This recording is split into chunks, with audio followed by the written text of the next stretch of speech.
Você já sentiu como se houvesse algo faltando, mas não sabe exatamente o quê? Não é fome, não é sono, não é dinheiro. É um silêncio, um buraco, um sussurro insuportável de que a sua vida está desencaixada. Você está rodeado de pessoas, mas se sente invisível. Você tem um celular nas mãos, mas ninguém realmente te escuta. Você tem 1000 notificações, mas 0 conexões. E aí vem o pior: você se acostuma. Aprende a calar, aprende a sorrir sem motivo. Aprende a usar filtros, não só nas fotos, mas na alma. No fundo, o vazio que você sente não é por estar só, é por estar com todo mundo e ainda assim estar longe de si mesmo. O filósofo Schopenhauer dizia que o tédio é a face do vazio para aqueles que têm tempo de sentir.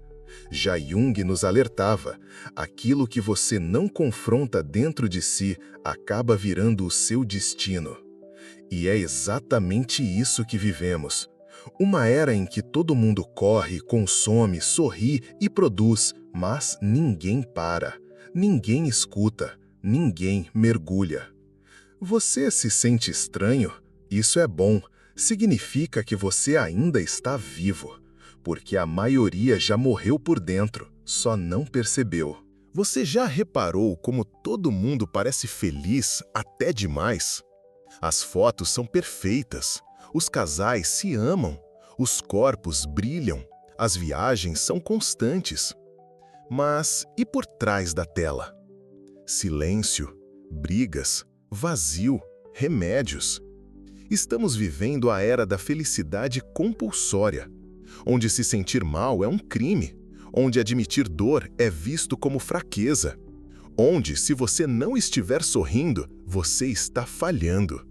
Isso não é liberdade, isso é uma prisão emocional. Nietzsche já dizia: aquele que tem um porquê suporta quase qualquer como. Mas o problema é que hoje ninguém mais tem um porquê. Só tem metas, likes, títulos, status. Somos condicionados a perseguir uma felicidade que nunca chega. E quando conseguimos algo, imediatamente somos empurrados para o próximo desejo. É uma esteira infinita. O nome disso é angústia progressiva. Byung-Chul Han chama isso de sociedade do desempenho. Um mundo onde você é, ao mesmo tempo, patrão e escravo de si mesmo. Onde você se cobra, se pune, se explora. Tudo em nome de uma ilusão, a de que felicidade é um estado permanente. Não é. Felicidade é como uma borboleta. Se você corre atrás, ela foge. Se você acalma, ela pousa. Mas ninguém quer acalmar, porque acalmar exige parar. E parar dói, porque quando você para, o vazio te alcança. E é aí que muitos voltam a correr. Vivemos na era que mais fala sobre liberdade. Liberdade de escolha, liberdade de expressão, liberdade de ser quem você quiser. Mas você se sente livre? Sinceramente. Você acorda a hora que quer? Faz o que ama? Diz o que pensa? Ou você apenas repete? Rituais, rotinas, regras. Acorda, trânsito, trabalho, tela, dorme, repete. A liberdade que te prometeram virou uma coleira invisível. Você pode escolher tudo, mas tudo o que você escolhe já foi escolhido por outros antes. O que vestir, o que comer, o que sonhar.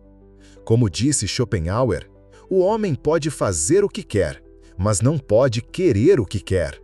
Somos prisioneiros de desejos plantados. O algoritmo decide o que te interessa. A cultura decide o que é bonito. O mercado decide o que você deve buscar. E chamam isso de liberdade? Não é liberdade, é condicionamento. A liberdade real não é fazer tudo o que se quer, é ser dono do que se quer. E quase ninguém é. Sêneca já alertava: quem é escravo do prazer é escravo de muitos senhores. Trocaram grilhões de ferro por grilhões mentais. Ninguém te prende fisicamente, mas seu tempo não é seu. Seu foco não é seu. Sua mente, muito menos. E o pior, você acha que é livre porque pode mudar de série na Netflix? A maior prisão é aquela onde o prisioneiro acredita que está solto, e o carcereiro é você mesmo. Você já se perguntou por que tudo precisa ser tão rápido? Por que não conseguimos passar 10 minutos em silêncio sem sentir angústia? A verdade brutal é, estamos viciados em esquecer. Esquecer da dor, da ansiedade, do vazio. Esquecer que estamos morrendo aos poucos. A cada notificação, a cada episódio automático, a cada compra por impulso. Esquecer que a vida exige presença, porque sentir dói.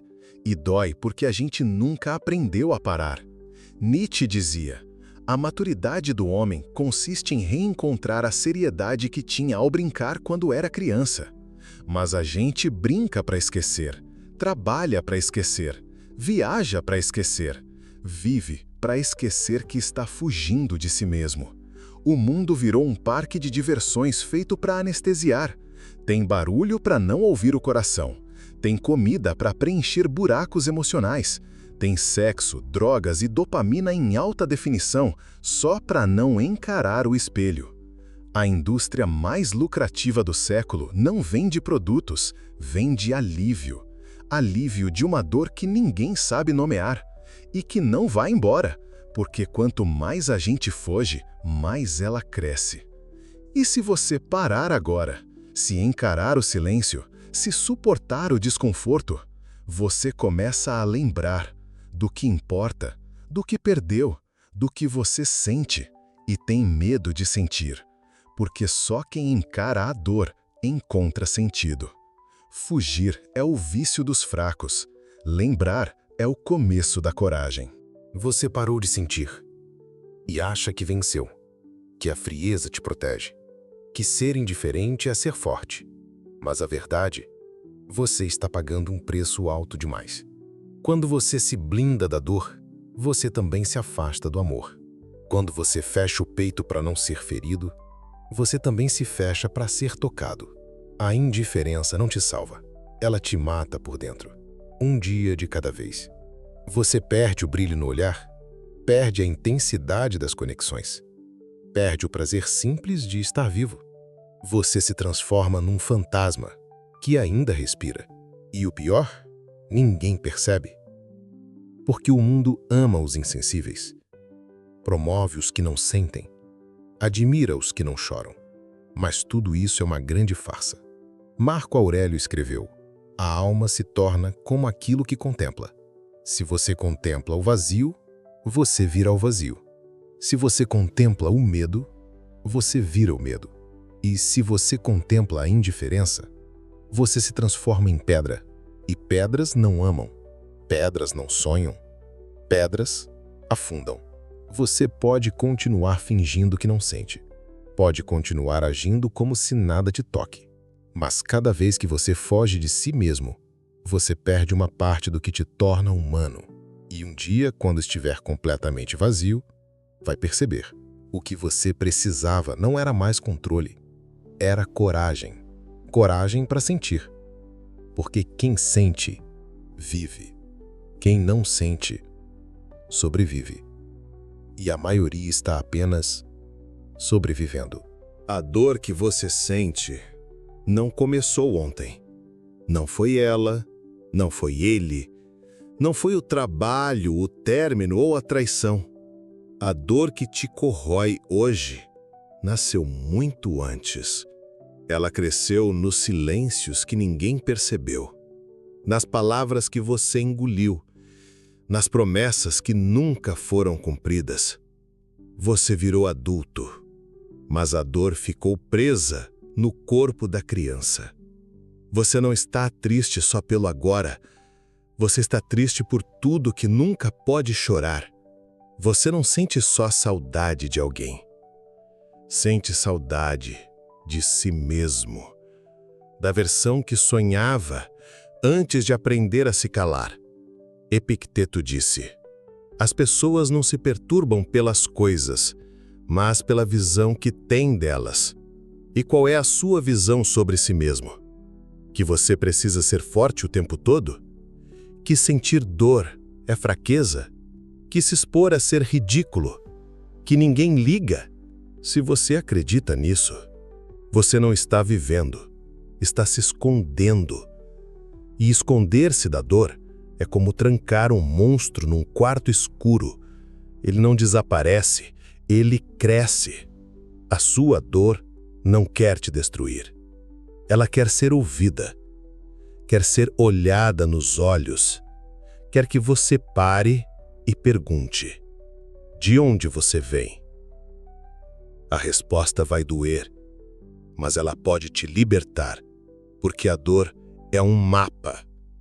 E você só vai sair do labirinto se tiver coragem de seguir o rastro que ela deixou. Você foi treinado a sorrir mesmo quando tudo dentro de você gritava. Treinado a dizer "tá tudo bem" quando estava tudo desabando. Treinado a parecer forte só para ninguém perceber o quanto você já pensou em desistir. E sabe o que é mais cruel? Essa máscara funcionou. Você sobreviveu. Mas agora, essa mesma máscara te impede de viver. Porque ninguém ama o que você é. Eles amam o que você mostra. Eles aplaudem sua performance, mas você sabe que é tudo encenação. E no fim do dia, quando as luzes apagam e o palco esvazia, sobra só você. Sozinho com as mentiras que contou para se proteger. Só que proteger demais vira prisão. Marco Aurélio disse: nunca valorize demais a opinião dos outros. Mas você ainda vive por aprovação. Ainda calibra sua fala, seu rosto, seus passos para ser aceito. Você não age, você performa. A máscara virou pele. E agora, arrancá-la vai sangrar. Mas ou você sangra agora, ou apodrece aos poucos. É isso que ninguém te contou. Que ser verdadeiro dói, mas ser falso mata. A máscara te salvou quando você era frágil, mas agora ela está te sufocando. O mundo talvez não esteja pronto para quem você é de verdade. Mas e você? Você está? Há algo quebrando. E não é só o seu corpo. É sua alma pedindo para parar. Mas você segue. Vai no automático. Enche o peito de ar, mas é como se o oxigênio não bastasse. Dorme, mas acorda mais cansado. Come, mas nada tem gosto. Roda o feed, escuta a música, finge risada. E dentro, um silêncio de cemitério. Esse cansaço que você chama de estresse é a sua alma gritando: eu desisti primeiro. O corpo só está seguindo o caixão. Sêneca dizia: a vida não é curta, é que a gente a desperdiça. E você desperdiça a sua, fingindo ser forte, fingindo estar bem, fingindo que aguenta tudo. Mas a verdade, você está exausto. E ninguém percebe, porque o mundo só enxerga quem colapsa de vez. E você aprendeu a morrer devagar. Tanto faz de cada vez. Depois eu vejo isso. Vou empurrando, até que o peso se torne parte do seu corpo. E a tristeza, seu idioma principal. Esse é o luto que ninguém vê. O luto por você mesmo. Pela energia que perdeu. Pela alegria que esqueceu. Pela vida que nunca teve coragem de viver. Mas é aqui que tudo muda. Ou você levanta agora, ou aceita que já morreu em vida? A escolha sempre foi sua, e o tempo já está acabando. Você aprendeu cedo que era mais seguro se calar, que era melhor engolir a dor do que ser inconveniente, que ter opinião era arriscado, que ser sincero afastava. E então, você virou especialista em sumir em si mesmo. Você escuta mais do que fala, aceita mais do que deseja, aguenta mais do que deveria. Mas por dentro há um grito. Um grito que ninguém ouve, porque você mesmo o silenciou. O mundo não cala você. Você se cala. E o mundo te engole, te dobra, te molda, até você esquecer que já teve voz, que já teve vontade, que já teve opinião. E aí começa o maior dos problemas. Você começa a confundir aceitação com paz. Mas isso não é paz, é anestesia. Marco Aurélio escreveu: o que não é bom para a colmeia, não é bom para a abelha. Se calar para manter a harmonia de fora, está destruindo o seu mundo de dentro. E quem se omite demais, vira figurante da própria história. Ser bom demais, ser calado demais, ser compreensivo demais, é o caminho mais curto para se tornar irrelevante. Não reclame do silêncio do mundo se você mesmo se apagou. A vida exige voz, não precisa gritar, mas precisa se posicionar. E quem não se posiciona é posicionado pelos outros, como boneco, como peça descartável, como sombra do que poderia ter sido. Um dia, tudo muda. Sem alarde, sem data marcada, sem cerimônia. Você só acorda e algo dentro de você vira um decreto. Chega. Chega de engolir sapos. Chega de correr atrás de gente que não olha para trás. Chega de se explicar para quem nunca vai te entender. Você para, olha no espelho e vê um estranho que cansou de se esconder. Um estranho que pela primeira vez decide viver com coragem. Não a coragem de escalar uma montanha, mas a coragem de se respeitar. A coragem de dizer não sem culpa, de ir embora sem arrependimento, de se escolher sem precisar de plateia. Marco Aurélio escreveu: a felicidade está em fazer o que sua natureza exige. E sua natureza grita por verdade, grita por fim a ciclos podres, grita por liberdade emocional. Esse é o seu último acordo com o passado. Nunca mais se abandonar. Nunca mais se trair para caber em lugar nenhum. Nunca mais viver com freios inventados por gente que tem medo da sua força. Porque agora você despertou. E quando alguém desperta de verdade, o mundo inteiro treme. Porque nada é mais perigoso do que alguém que finalmente se escolheu. Esse é o ponto final que inicia o seu novo começo.